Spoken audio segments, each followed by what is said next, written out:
Assalamualaikum warahmatullahi wabarakatuh. Hai semuanya, ketemu lagi sama aku Hanifah. Apa kabar teman-teman? Semoga kalian selalu sehat, selalu baik-baik aja seperti biasanya. Selalu semangat. Untuk kalian yang baru pertama kali nonton video aku juga selamat datang, selamat nonton. Aku upload video baru setiap hari Selasa, Kamis, dan Sabtu jam 8 malam. Jadi stay tune, jangan lupa nonton guys. Oke guys, kali ini aku mau bahas salah satu kasus yang bisa dibilang terkenal banget di Australia. Karena memang kasusnya itu tragis, sadis, dan parah banget ya. Dari kasus ini kita bisa tahu kalau ternyata monster itu beneran ada ya guys. Ceritanya tentang seorang wanita yang diculik, diperkosa, dan dibunuh secara brutal oleh 5 orang pria. Dan semua ini bisa terungkap menurutku bukan cuma karena kerja kerasnya kepolisian, kerja bagusnya kepolisian, tapi juga bantuan dari publik. Terutama seorang saksi yang sangat penting dalam kasus ini. Dia rela mengambil resiko membahayakan nyawanya untuk bisa menegakkan keadilan buat si korban. Pokoknya bikin perasaan campur aduk deh cuma dengan mendengar kisahnya ini teman-teman. Kira-kira gimana sih cerita lengkapnya? Langsung aja yuk kita bahas.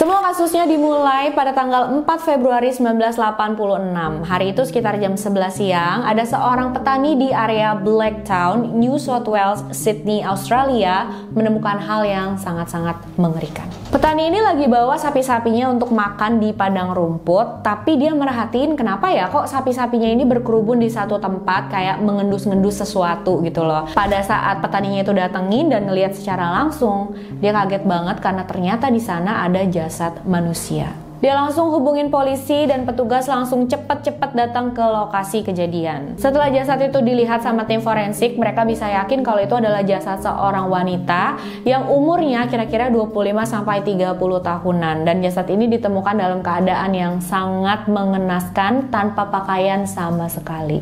Ada tanda-tanda pemerkosaan, banyak memar ditemukan di sekujur tubuh dan juga wajahnya. Dan yang paling parah di bagian lehernya itu ada luka pisau. Lukanya benar-benar dalam ya teman-teman, hampir membuat kepalanya itu terpisah dari badannya. Mengerikan banget ya. Satu-satunya benda yang ditemukan di jasad wanita ini adalah cincin yang dipakai di jari manisnya. Nah ternyata ada salah satu petugas polisi di area Blacktown yang sehari sebelumnya itu menerima laporan dari orang tua yang melaporkan kalau anaknya itu menghilang. Anaknya itu wanita, umurnya 27 tahun. Jadi pas banget ya sama perkiraan umur korban tersebut. Pas petugas polisi ini dengar ada jasad wanita yang ditemukan, dia langsung cepet-cepet bawa nih foto wanita tersebut. Terus dia samperin ke lokasi, dia ngomong sama detektif pembunuhan yang udah ada di lokasi. Terus mereka berdua merhatiin foto itu, terus ngelihat ke jasad tersebut, dan mereka berdua bisa yakin kalau itu adalah orang yang sama. Detektif pun langsung samperin ke rumah orang tua korban untuk menyampaikan berita yang buruk ini yang pastinya menghancurkan hati orang tuanya banget ya teman-teman. Dan satu lagi, orang tuanya itu harus datang ke rumah sakit untuk melihat jasad tersebut, memastikan apa benar itu adalah anaknya yang menghilang. Tapi karena sang ibu merasa nggak kuat, jadi ayahnya aja yang datang ke rumah sakit untuk mengidentifikasi. Dan setelah melihat jasadnya, sang ayah yakin kalau itu memang anak perempuannya yang menghilang yang bernama Anita Colby. Ayahnya hampir jatuh ya teman-teman setelah melihat jasad anaknya itu. Untung ada detektif di belakangnya yang pegangin, karena pastinya ya shock. Ya momen yang menyedihkan banget deh. Nah siapa sih Anita Colby ini dan kenapa dia bisa mengalami hal yang sangat mengenaskan seperti ini? Sebelum aku lanjut ceritain kasusnya, aku bakal ceritain dulu background dari korban ya teman-teman.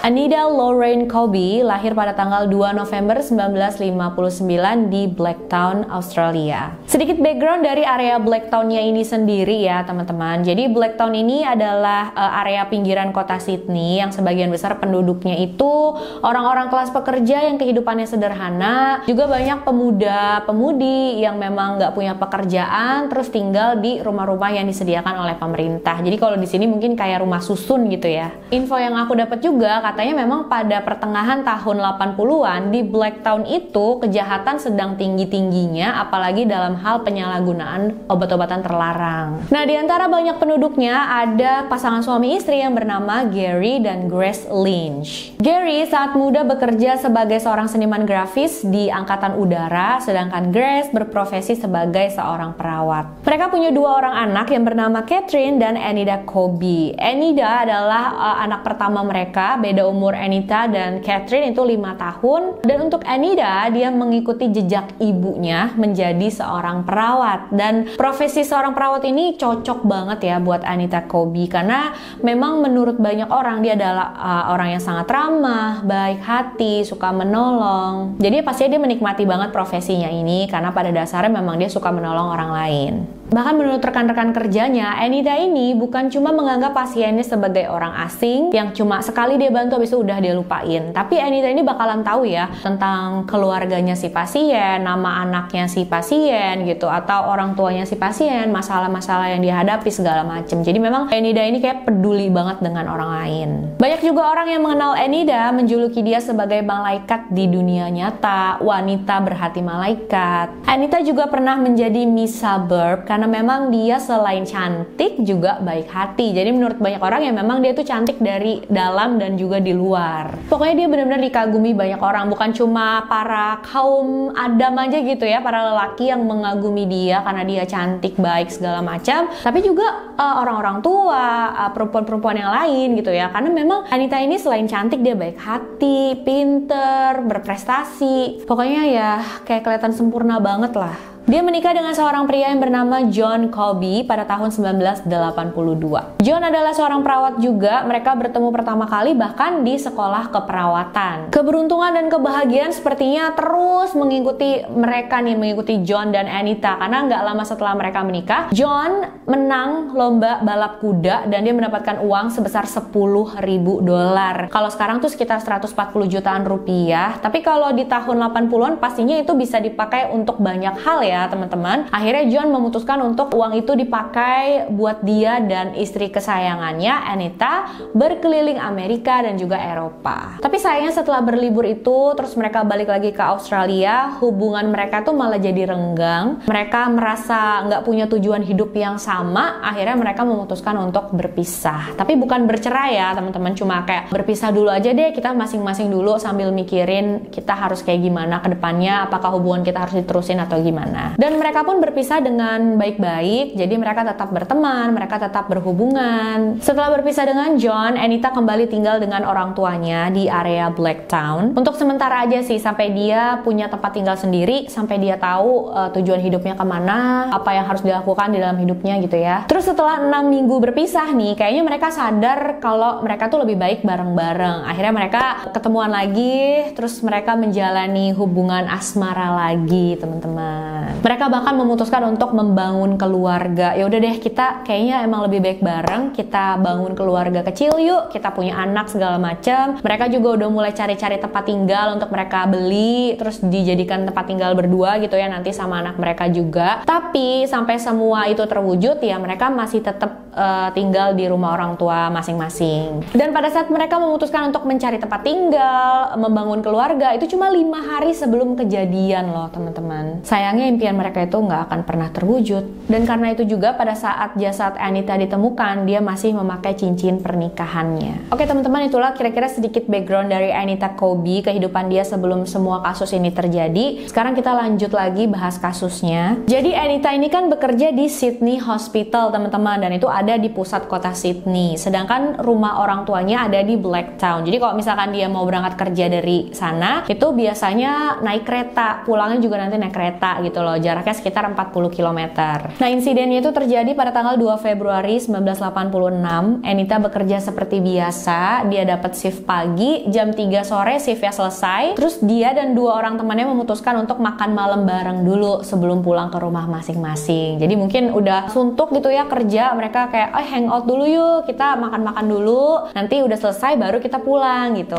Dan mereka siap-siap ganti baju segala macam. Salah satu temannya Anita nih ada yang bawa mobil, mereka naik ke mobil itu bareng-bareng terus pergi ke sebuah restoran. Mereka makan malam di sana sampai sekitar jam 8-an. Mereka makan, ngobrol-ngobrol sampai sekitar jam 8 malam. Habis itu Anita dianterin sama temennya yang tadi bawa mobil ke stasiun yang nggak jauh dari Sydney Hospital. Ke stasiun itu biasanya kan Anita dari sana ya udah naik kereta sampai ke Blacktown, stasiun Blacktown. Anita berpisah dengan teman-temannya, dia naik kereta menuju ke stasiun Blacktown. Sekitar jam setengah 10 malam Anita sampai di stasiun Blacktown, dia turun dari kereta. Nah, biasanya dari stasiun Blacktown itu dia naik taksi ke rumah orang tuanya karena jaraknya itu masih sekitar 2 kilometeran teman-teman. Tapi malam itu taksi lagi sepi banget. Dia cari taksi kemana-mana tapi nggak ada.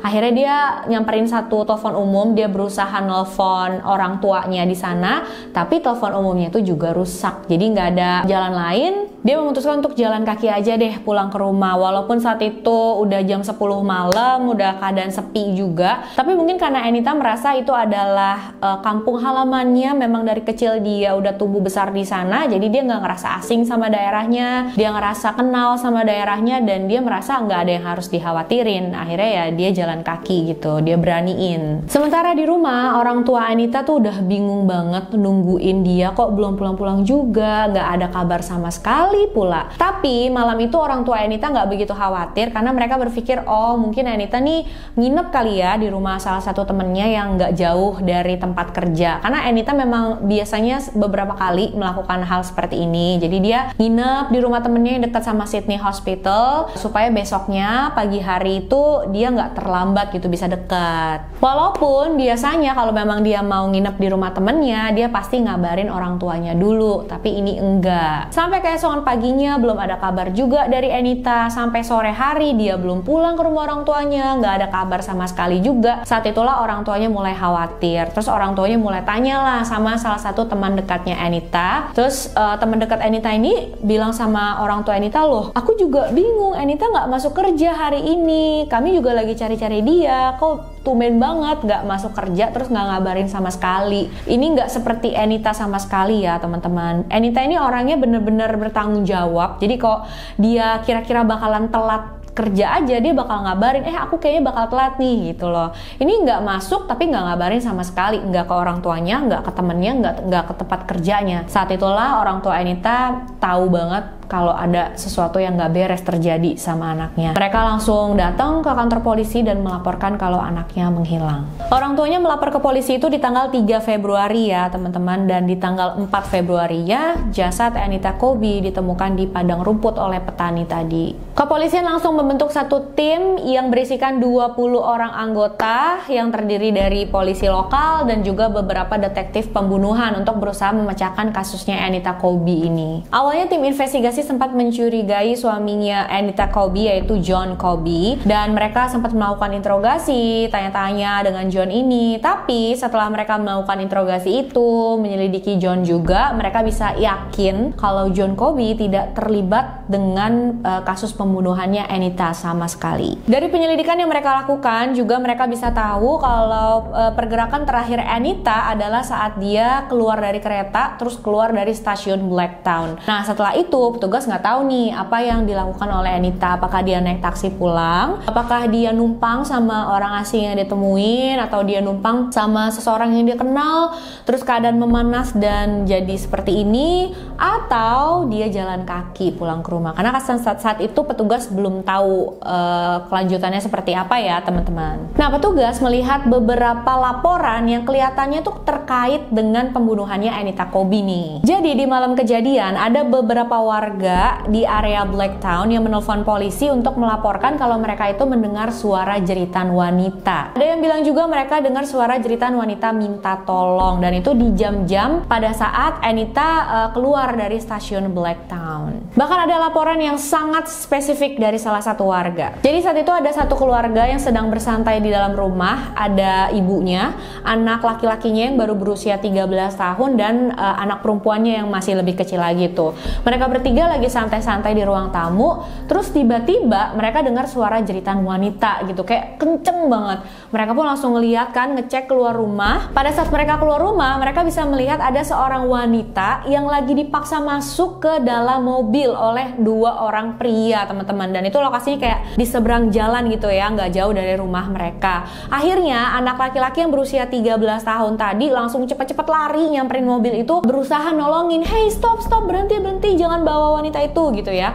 Tapi nggak keburu teman-teman. Padahal katanya dia udah mau sampai ke mobil tersebut, tapi mobil itu udah keburu pergi. Mereka pun langsung masuk lagi ke dalam rumah dan cepet-cepet telepon polisi. Nah, nggak lama setelah itu, anak tertua di keluarga ini yang bernama John McGovey pulang nih teman-teman. Nah, pada saat dia pulang, adik-adiknya ini langsung ngomong kan, abang, itu tadi ada wanita yang disuruh masuk paksa ke dalam mobil sama 2 orang pria segala macam. Kita juga udah telepon polisi, udah laporin gitu ya. Nah, akhirnya si abangnya ini langsung masuk lagi ke dalam mobil, ambil senter yang gede gitu ya.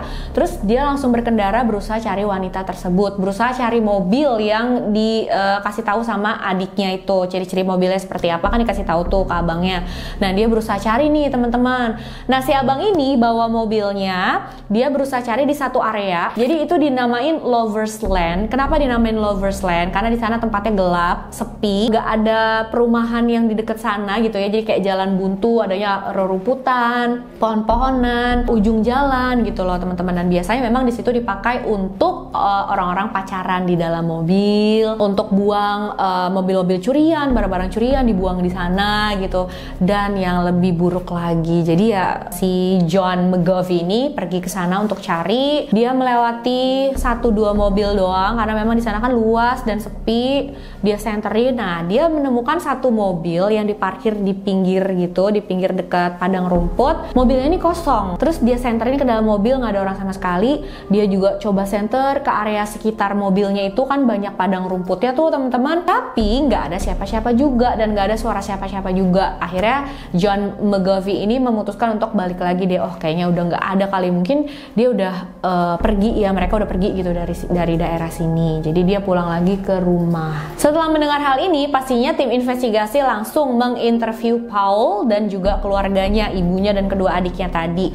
Nah, setelah mendengar ciri-ciri dari si Paul dan dari kedua adiknya ini, tim investigasi bisa yakin kalau wanita yang mereka lihat diculik itu adalah Anita Colby. Petugas yakin kalau Anita memutuskan untuk jalan kaki pulang ke rumah, tapi di tengah jalan dia dihampirin sama penculiknya, terus dipaksa masuk ke dalam mobil itu. Tapi siapa penculiknya? Apa motifnya dia melakukan ini sama Anita? Ya, polisi juga saat itu belum tahu teman-teman. Bisa dibilang mereka nggak punya petunjuk apa-apa lagi. Sampai akhirnya mereka dapat petunjuk baru. Jadi berita tentang pembunuhan Anita Colby ini kan sudah menyebar ke publik ya teman-teman. Polisi juga sudah kasih tahu ke publik ciri-ciri mobil yang diduga itu adalah mobil penculiknya. Nah, ada salah satu warga yang telepon polisi, tapi si warga ini nggak mau disebutin namanya. Informan ini bilang sama polisi kalau dia tahu mobil dengan ciri-ciri yang sama dicuri dan dipakai oleh 3 orang pria yang bernama Les Murphy, Michael Murdoch, dan John Travers. Informan ini juga kasih tahu sama polisi kalau setahu dia katanya mobilnya itu dibuang dan dibakar di satu area. Dikasih tahu secara spesifik tuh areanya di mana. Terus polisi samperin ke sana, tapi sayangnya pada saat polisi ke sana mobilnya tuh udah nggak ada di sana lagi.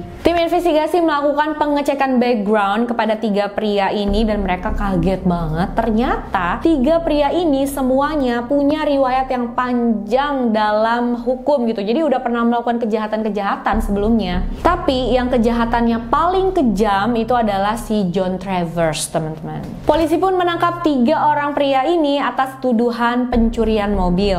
Tim investigasi memutuskan untuk menginterogasi mereka, bertanya-tanya sama mereka tentang pembunuhan kepada Anita Colby. Pertama kali yang diinterogasi adalah John Travers, dan pastinya John Travers dalam interogasi interogasi ini menyangkal semua tuduhan polisi. Dia bilang dia nggak ada hubungannya sama sekali dengan kematian Anita Colby. Tapi dari cara dia menyangkal tuduhannya polisi, itu malahan membuat petugas semakin yakin kalau dia terlibat. Kenapa? Ya kalian bayangin aja ya, John Travers ini pada saat ditanya sama polisi, dikonfrontasi, apakah kamu terlibat gitu sama pembunuhannya Anita Colby? Dia bilang enggak, dan dia bilang gini, enggak, saya enggak terlibat dalam kematian perempuan jalang itu.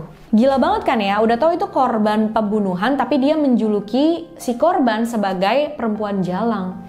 Parah banget kan? Begitu juga dengan Les Murphy dan Michael Murdoch. Dalam interogasi tersebut, dia menyangkal semua tuduhan polisi. Dan saat itu juga petugas belum punya bukti kuat untuk menyatakan kalau mereka terlibat. Jadi ya nggak bisa melakukan apa-apa. Tapi petugas tidak membiarkan John Travers bebas, teman-teman. Jadi John Travers ini harus dapat hukuman penjara gitu ya. Nggak bisa bayar uang jaminan untuk bebas. Mungkin karena emang John Travers kan kejahatan-kejahatan dia sebelumnya tuh parah banget. Sementara untuk Les Murphy dan Michael Murdoch, dia berhasil bebas dengan membayar uang jaminan. Tapi tetap diawasi dengan ketat oleh petugas selama 24 jam setiap harinya, nggak pernah lepas gitu ya, selalu ada petugas yang mengawasi mereka. Dan dari pengawasan ketat yang dilakukan petugas ini membuahkan hasil. Mereka tahu kalau ternyata Les Murphy dan Michael Murdoch itu sudah menyiapkan paspor palsu dengan nama samaran ya untuk pergi dari Blacktown, untuk pergi dari negara tersebut. Dan pastinya mereka kabur bukan karena tuduhan pencurian mobil ya teman-teman, kan itu udah selesai,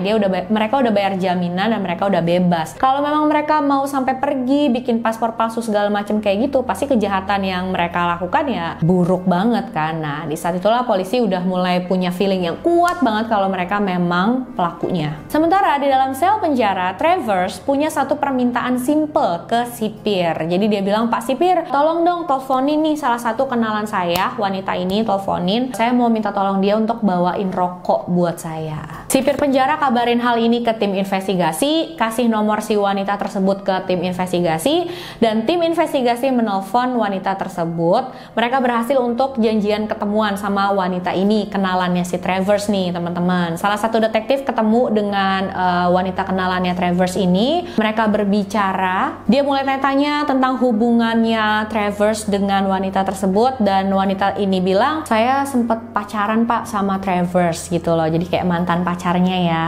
Dia juga cerita sama polisi bagaimana sikapnya Travers kepada wanita, dan ternyata Travers itu kasar banget sama wanita. Bahkan waktu dia pacaran sama wanita tersebut, ya wanita tersebut sering banget dipukulin, dikasarin, dipaksa untuk berhubungan intim yang kayak lebih mirip ke pemerkosaan gitu ya teman-teman. Wanita ini sampai bilang sama polisi, nggak menutup kemungkinan sama sekali Pak kalau memang Travers melakukan hal yang kejam itu sama korban tersebut, karena memang Travers ya sebenci itu sama wanita. Dan untungnya wanita ini mau diajak kerjasama oleh polisi teman-teman. Dia setuju untuk mengantar rokok yang diminta oleh Travers ke sel penjara. Dia ngasih, terus kayak ngajakin Travers ini ngomong. Siapa tahu Travers buka omongan, dia bicara apa yang sebenarnya terjadi, dia mengaku segala macam, dan nanti wanita itu bakal melaporkan lagi ke polisi apa aja yang udah Travers omongin. Akhirnya dibawalah wanita ini ke sel penjaranya Travers. Dia kasih rokok yang Travers minta, terus dia ngobrol-ngobrol, bicara-bicara gitu ya sama Travers segala macam. Setelah dia selesai, dia balik lagi, dibawa ke office polisinya, detektifnya gitu ya teman-teman. Dan wanita ini langsung nangis, dia langsung histeris sampai jatuh. Dia bilang sama polisi, ya Pak bener, pelakunya beneran dia. Pelakunya ada 5 orang menurut si Travers cerita ke wanita tersebut teman-teman. Dia nggak ngelakuin itu sendirian. 5 orang itu adalah Travers, Michael Murdoch, dan 3 orang lagi. Ini adalah Murphys bersaudara. Jadi 3 orang ini memang abang adik gitu loh. Michael Murphy, Gary Murphy, dan Les Murphy. Tapi tentu aja cuma omongan dari wanita ini itu bukanlah bukti yang cukup kuat ya teman-teman. Jadi polisi bilang sama si wanita ini yang dijuluki sebagai Miss X.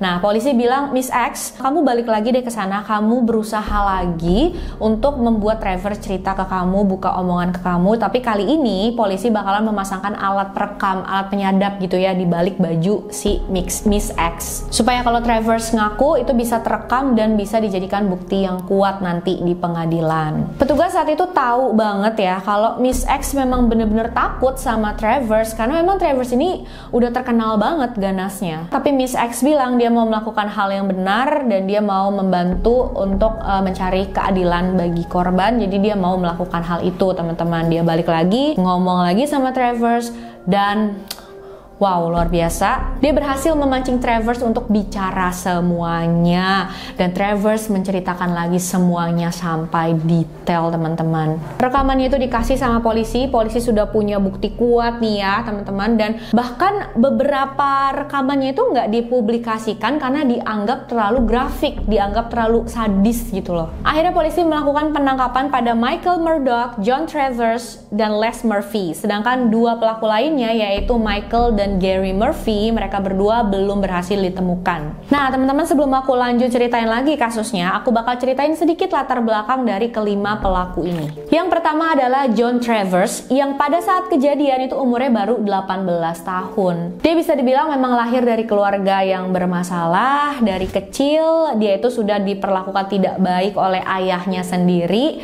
Jadi ayahnya ini adalah pemabuk, kasar, suka main tangan sama ibunya, sama dia juga. Bahkan ada info yang aku dapat kalau waktu kecil itu si John Travers ini sempat dilecehkan secara seksual oleh ayahnya sendiri. Pada saat Travers remaja, ayahnya meninggalkan dia begitu aja.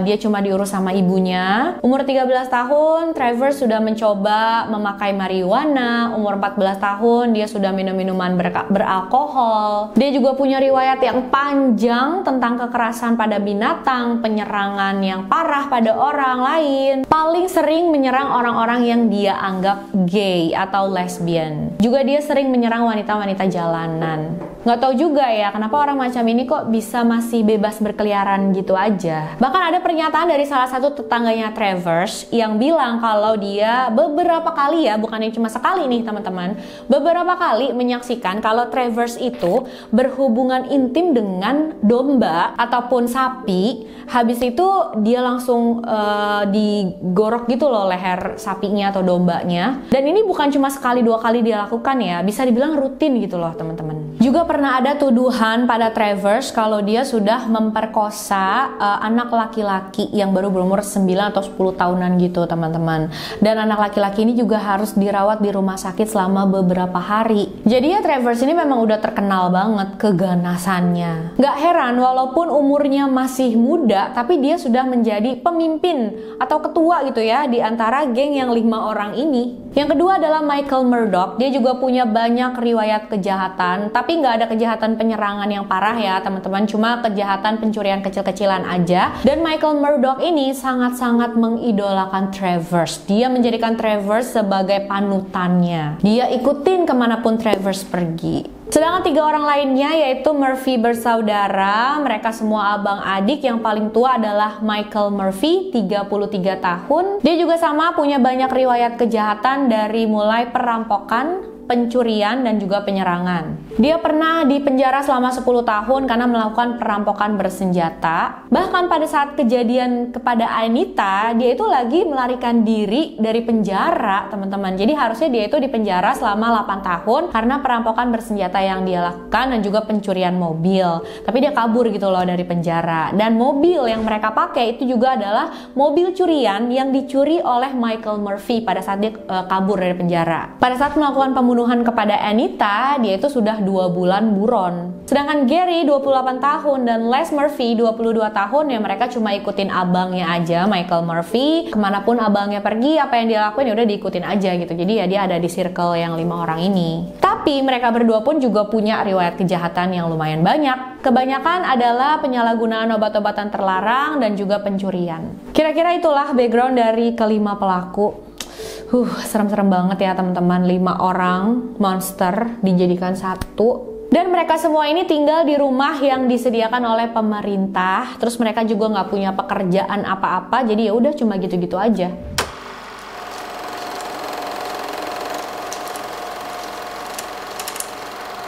Kita lanjut lagi ke kasusnya. Di kantor polisi, Michael Murdoch, Les Murphy, dan juga Travers itu sudah ditangkap. Dan Les Murphy juga Michael Murdoch itu sudah buka suara. Mereka akhirnya mengakui sama polisi kalau mereka memang pelakunya yang melakukan pembunuhan kepada Anita Colby. Bahkan mereka ceritain detail kronologinya seperti apa. Sedangkan Travers itu dia masih belum mengaku juga sama polisi. Dia masih bilang kalau dirinya nggak bersalah, nggak tahu apa-apa. Tapi pada saat Les Murphy dan juga Michael Murdoch mengaku ceritain kronologi, akhirnya polisi ceritain balik gitu ya ke Travers kronologinya gini. Kan kayak gini kan kejadiannya, kamu masih mau nggak ngaku gitu loh. Dia langsung marah-marah, dia bilang siapa yang ngaduin aku, pasti Les yang ngaduin aku ya gitu loh. Dia marah besar lah. Walaupun pada akhirnya dia mengaku juga kalau memang dia melakukan pembunuhan itu. Jadi menurut pernyataan dari mereka bertiga, kronologi kejadian itu seperti ini ya teman-teman. Dan aku mau ingetin sama kalian kalau kronologinya ini lumayan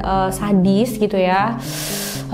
Luar biasa. Kalau untuk kalian yang kayak kira-kira nggak kuat ngedengernya, lebih baik di skip aja di menit yang ada di layar. Jadi kalian nggak usah harus mendengarkan detailnya. Pada malam kejadian, mereka berlima lagi hangout di sebuah bar. Mereka main biliar, minum-minum sampai malam. Terus akhirnya mereka udah selesai nih keluar bar. Tapi mereka ngerasa belum puas gitu loh. Jadi mereka mau beli obat-obatan terlarang. Cuma karena seperti yang aku bilang tadi, mereka nggak ada yang kerja, pengangguran semua. Jadi mereka nggak punya uang untuk beli obat-obatan terlarang itu. Akhirnya mereka memutuskan untuk merampok orang dulu gitu. Dan lebih gilanya lagi, mereka berpikir wah kayaknya kalau ngerampok doang kurang seru nih buat malam hari kita ini. Biar lebih seru, kita ngerampoknya cewek aja. Jadi tuh cewek sekalian kita perkosa dulu. Bener-bener ya luar biasa. Jadi ya udah, saat itu mereka semua setuju, sepakat kalau mereka bakalan menculik seorang wanita, memperkosa wanita itu dan merampok dia untuk beli obat-obatan terlarang. Mereka naik mobil berkeliaran cari korban, dan pada saat itu mereka bertemu dengan Anita Colby yang saat itu sedang jalan sendirian gitu ya, pulang kerja. Langsunglah dihampirin sama mereka. Setelah mereka lihat, mereka langsung memutuskan oke, ini dia nih korban kita nih, cepet keluar. Akhirnya Michael Murphy dan juga John Travers keluar untuk menarik Anita masukin ke dalam mobil. Di dalam mobil mereka langsung melepas semua pakaian Anita.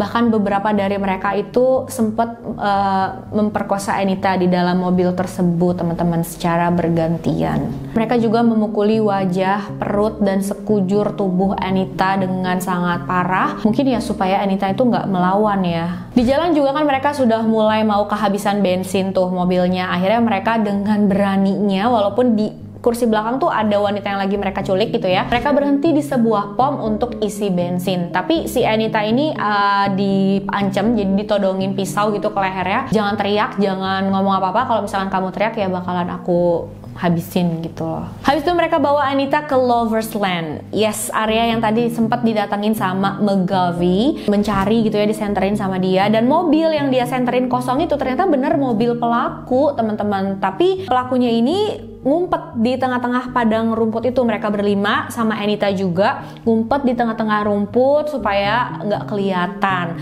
Dan mereka juga mengancam Anita pakai pisau gitu supaya Anita nggak berteriak minta tolong. Setelah nggak ada orang lagi di sana, mereka lanjutkan aksinya. Mereka memperkosa Anita lagi di sana secara bergantian berkali-kali. Setelah puas, setelah selesai, mereka kebingungan nih katanya teman-teman. Jadi wah gimana nih Anita mau kita apain? Soalnya dia kan udah ngeliat muka kita, jadi nggak mungkin kalau kita lepasin nanti dia lapor ke polisi, kita bisa dipenjara lagi. Dan karena mereka semua nggak mau sampai dipenjara lagi, akhirnya mereka memutuskan wah kayaknya kita harus habisin dia supaya nggak ada saksi ini atas apa yang udah kita lakuin. Dan yang melakukan aksi biadab terakhir ini adalah John Travers. Anita saat itu sudah dalam kondisi yang sangat lemas karena sudah dipukulin berkali-kali, sudah diperkosa berkali-kali juga gitu ya teman-teman. Dan saat itu dia dalam posisi tengkurap. John Travers duduk di atas badannya sambil pegang pisau, ditarik kepalanya gitu, terus langsung dilukain lehernya sampai hampir putus gitu teman-teman. kejam banget ya. Dan yang lebih mirisnya lagi, tim forensik yakin kalau pada saat kejadian itu Anita masih sadar, bahkan dia berusaha menahan pisau yang mau dilukain ke lehernya itu pakai tangannya, karena 3 jari di tengahnya ini hampir putus teman-teman menahan pisaunya tersebut. Aduh, nggak ngebayangin ya perasaannya si Anita Coby ini saat itu kayak gimana. Mengerikan banget. Mereka tuh bener-bener monster, iblis, nggak tahu apa lagi deh sebutannya. Berita tentang pelaku dan bagaimana kejamnya mereka memperlakukan Anita itu sudah menyebar ke publik, dan pastinya publik itu bener-bener marah banget ya teman-teman. Mereka semua banyak yang datang ke depan kantor polisi untuk meminta polisi menjatuhkan hukuman yang seberat-beratnya lah. Sementara pencarian untuk Gary dan Michael Murphy itu masih terus dilakukan. Polisi sudah menyebar foto mereka ke publik di tempat-tempat umum segala macam, dan atas bantuan publik, petunjuk-petunjuk dari beberapa warga, akhirnya polisi berhasil menemukan mereka di sebuah apartemen. Mereka langsung ditangkap oleh kepolisian. Sidangnya dimulai pada tanggal 16 Maret 1987 di Sydney, dan aduh ini luar biasa banget ya. Kelima orang pelaku ini pada saat di persidangan, mereka itu kayak nggak ada rasa penyesalan sama sekali, malahan mereka tuh ketawa-tawa, mereka kayak gini-gini, bercanda-canda segala macam. Dan ini pastinya bikin publik semakin marah lagi ya teman-teman. Dan pada waktunya Miss X bersaksi di pengadilan, dia itu cuma berjarak beberapa meter aja kan dari John Travers, dan pada saat di pengadilan itu dia bersaksi melawan John Travers. Nah, pas denger Miss X ini bersaksi, Travers nggak bisa menahan emosinya, dia langsung berdiri, terus dia langsung teriak-teriak hampir mau mendekati Miss X. Dia bilang, awas ya kamu ya, awas ya kamu. Dia ngancem bahkan mau menghabisi Miss X. Untungnya setelah diperlakukan seperti ini sama Travers, Miss X nggak langsung mundur, dia tetap berani untuk datang lagi ke persidangan selanjutnya demi menegakkan keadilan untuk korban, untuk Anita Coby. Dan menurut aku ini luar biasa banget ya yang dia lakuin. Mereka berlima pada akhirnya mungkin seperti yang udah bisa kalian duga, dinyatakan bersalah atas semua tuduhan dan diberikan hukuman seumur hidup tanpa ada kesempatan untuk bebas bersyarat. Bahkan hakim dalam kasus ini memberikan catatan di file mereka masing-masing, dan catatannya itu, narapidana ini sampai kapanpun jangan pernah dibiarkan keluar penjara. Sebelum membacakan hukuman, hakim juga memberikan satu pernyataan. Pernyataannya itu seperti ini. Ini adalah kasus paling mengerikan yang pernah saya tahu selama 48 tahun saya bekerja di bidang hukum. Binatang berkelompok untuk berburu dan membunuh. Tapi mereka harus melakukan semua itu untuk bertahan hidup. Sedangkan kalian berkelompok untuk berburu dan membunuh hanya demi memuaskan diri dan ego kalian. Yang menurut aku bener banget ya teman-teman. Ini kayaknya nggak adil banget deh kalau mereka itu disetarakan sama binatang. Kayaknya jauh lah lebih mulia binatang daripada mereka berlima ya. Mereka nih udah kayak, nggak tahu deh kok tega ngelakuin hal kayak gini sama manusia lain gitu loh. Pastinya melegakan banget ya saat kelima orang ini ditangkap sama polisi, sudah diberikan hukuman seumur hidup juga. Bukan cuma untuk keluarganya Anita Coby yang pasti paling sedih saat itu dan paling bisa dibilang paling bersyukur lah gitu ya pelakunya tertangkap, tapi warga di sana ya juga bersyukur banget karena monster seperti ini udah nggak berkeliaran bebas lagi di lingkungan mereka kan. Berita sedihnya orang tua Anita yaitu Gary dan Grace Lynch sekarang sudah meninggal dunia. Mudah-mudahan mereka bertiga bisa bertemu lagi di sana ya teman-teman, bisa mendapatkan kebahagiaan lagi. Sedih banget sih. Ada beberapa yang aku pengen bahas ya teman-teman. Pertama tentang Miss X tadi, aku salut banget ya sama dia karena berani gitu ya melawan Travers secara terang-terangan di pengadilan. Ya walaupun si Travers ini udah di penjara, tapi dia masih punya banyak kenalan kan di luar penjara, dan bisa jadi aja dia menyuruh salah satu kenalannya untuk menyakiti Miss X gitu. Tapi dia nggak menyerah, dia tetap datang, dia tetap mau bersaksi di pengadilan. Walaupun dia tahu itu beresiko dan membahayakan nyawanya bahkan. Begitu juga dengan anak usia 13 tahun tadi yang benar-benar langsung lari untuk berusaha menyelamatkan Anita. Walaupun ya itu beresiko juga pastinya kan. Dia langsung lapor ke polisi karena itu juga polisi akhirnya bisa tahu gitu ya pelakunya siapa dengan lebih cepat. Untuk John McGaughey yang tadi sampai nyari ke Lovers Lane juga, menurut aku ya dia berani juga ya sampai cari, berusaha, tapi takdir berkata lain padahal udah deket banget gitu ya. Kalau aja waktu itu dia ngeliat, mungkin Iya, nggak tahu ya, akhirnya bakal beda. Cuma ya, kita nggak bisa melawan takdir ya, teman-teman. Pokoknya semoga kita semua dijauhin dari hal-hal semacam ini. Semoga kalian selalu dilindungi, keluarga kalian juga selalu dilindungi. Makasih udah nonton videonya sampai akhir. Jangan lupa komen ya, apa pendapat kalian tentang kasus ini ya. Aku pengen banget dengar. Sampai jumpa di video selanjutnya, guys. Bye-bye.